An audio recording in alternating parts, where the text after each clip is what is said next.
Hello दोस्तों, आज हम आपको सीआरपीसी में अन्वेषण यानी कि इन्वेस्टिगेशन के बारे में कुछ डिटेल जानकारी बताएंगे। अब देखिए, अन्वेषण की जो प्रोसेस है वो किन किन सेक्शन से होती है। तो सबसे पहला है कि जो धारा 157 क्या कहती है कि प्रथम सूचना रिपोर्ट मतलब एफआईआर की दर्ज होने के बाद या केवल संदेह के आधार पर किया गया अपराध उसके द्वारा अन्वेषण किए जाने योग्य है, इन्वेस्टिगेशन किए जाने योग्य है। थाने का भारसाधक अधिकारी स्वयं या अधीनस्थों के माध्यम से अन्वेषण करेगा। यदि अन्वेषण नहीं करेगा तो कारण अभिलिखित करेगा। अब कहने का मतलब कि धारा 157 क्या कहती है कि एफआईआर के दर्ज होने के बाद या केवल संदेह हो कि उसने एक ऐसा अपराध किया है तो उसके द्वारा अन्वेषण किया जाने योग्य है। अगर थाने का भारसाधक अधिकारी इन्वेस्टिगेशन नहीं करता है तो वह अपने अधीनस्थ पुलिस ऑफिसर को कहेगा। उसके बाद भी अगर नहीं होता है तो वह उसका कथन अभिलिखित करेगा। ठीक। अब इसमें आता है 156 का 3। यदि मजिस्ट्रेट परिवाद पर संज्ञान न ले तो वह अन्वेषण का आदेश देगा, तब पुलिस धारी।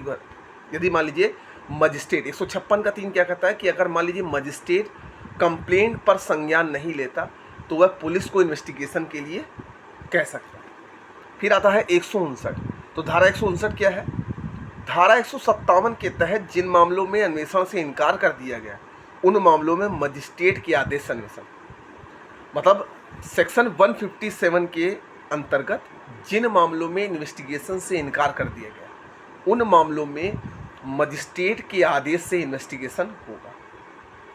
फिर आता है धारा 173 का 8। आरोप पत्र प्रस्तुत करने के पश्चात अग्रेतर अन्वेषण, मतलब आरोप पत्र जब प्रस्तुत कर दिया जाता है तो उसके बाद मतलब आगे का इन्वेस्टिगेशन होता है। फिर इसी में आता है सेक्शन 202। परिवाद पर संज्ञान लेने के पश्चात यदि मजिस्ट्रेट की राय है कि मामले में आदेशिका जारी करने के पर्याप्त आधार नहीं है तो मजिस्ट्रेट के आदेश से अन्वेषण होगा। कहने का मतलब है कि अगर कंप्लेंट पर संज्ञान लेने के बाद यदि मजिस्ट्रेट को ये लगता है कि इस मामले में आदेशिका जारी करने के पर्याप्त अधिकार नहीं है तो मजिस्ट्रेट के आदेश से इन्वेस्टिगेशन होगा। अब इन्वेस्टिगेशन के रिजल्ट क्या है, परिणाम क्या है? जब साक्ष्य अपर्याप्त हो तो धारा 169 के तहत अंतिम रिपोर्ट दर्ज फाइल होती है और उसके बाद अभियुक्त को छोड़ा जाना होता है, धारा 169। और जब साक्ष्य पर्याप्त हो तो धारा 170 क्या कहता है कि आरोप पत्र अभियुक्त व्यक्ति को अपराध का संज्ञान करने के लिए सशक्त मजिस्ट्रेट के समक्ष अभिरक्षा में लाया जाना, मतलब पहले आरोप पत्र देगा फिर अभियुक्त को मजिस्ट्रेट के सामने प्रस्तुत करेगा, मजिस्ट्रेट के समक्ष उसके हाजिर होने के लिए प्रतिभूति लेना। ठीक, ये हमारी थी इन्वेस्टिगेशन की प्रोसेस। तो अब इन्वेस्टिगेशन में एक इम्पॉर्टेंट केस था AR अंतुल्य बनाम RS नायक AIR 1992। सुप्रीम कोर्ट के बाद में निर्णित हुआ कि न्यायालय अन्वेषण की कार्यवाही में हस्तक्षेप नहीं करेगा, मतलब जो न्यायालय है वो इन्वेस्टिगेशन के प्रोसेस में हस्तक्षेप नहीं करेगा। इन्वेस्टिगेशन कार्यपालिका का विशेष अधिकार है, मतलब जो कार्यपालिका है उसका विशेष अधिकार है इन्वेस्टिगेशन का। फिर इसमें एक और इम्पॉर्टेंट केस है उड़ीसा राज्य बनाम शरत चंद्र साहू। अब इसमें देखिए क्या कहा गया है कि संज्ञेय अपराध का अन्वेषण करते समय पुलिस को उसी तथ्य से उत्पन्न होने वाली किसी भी असंज्ञेय अपराध का अन्वेषण करने से वंचित नहीं कर सकता। कहने का मतलब है कि जो संज्ञेय अपराध है, मतलब कॉग्निजेबल ऑफेंस का इन्वेस्टिगेशन करते समय पुलिस को अगर उस फैक्ट से कुछ उत्पन्न होने वाली किसी नॉन कॉग्निजेबल ऑफेंस का इन्वेस्टिगेशन करने से वंचित नहीं किया जा सकता। अब इसमें देखिए अगला एक केस है वीरेंद्र सिंह बनाम हरियाणा राज्य AIR 2017।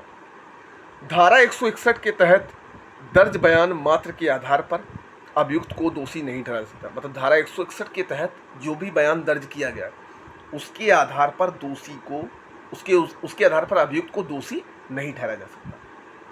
अब इसमें एक इम्पॉर्टेंट केस और है ईश्वर प्रताप सिंह बनाम उत्तर प्रदेश स्टेट AIR 2018। कोई भी बाह्य अधिकरण किसी आपराधिक मामले के अन्वेषण की विधि तय नहीं कर सकता।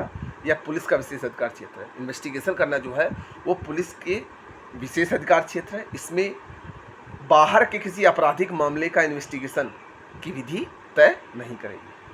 ठीक, तो हम आपसे उम्मीद करेंगे कि आपको ये इन्वेस्टिगेशन का प्रोसेस समझ में आया होगा। इसको आप बेयर एक्ट में पढ़िएगा। देखिए कौन कौन सेक्शन को रिलेट है।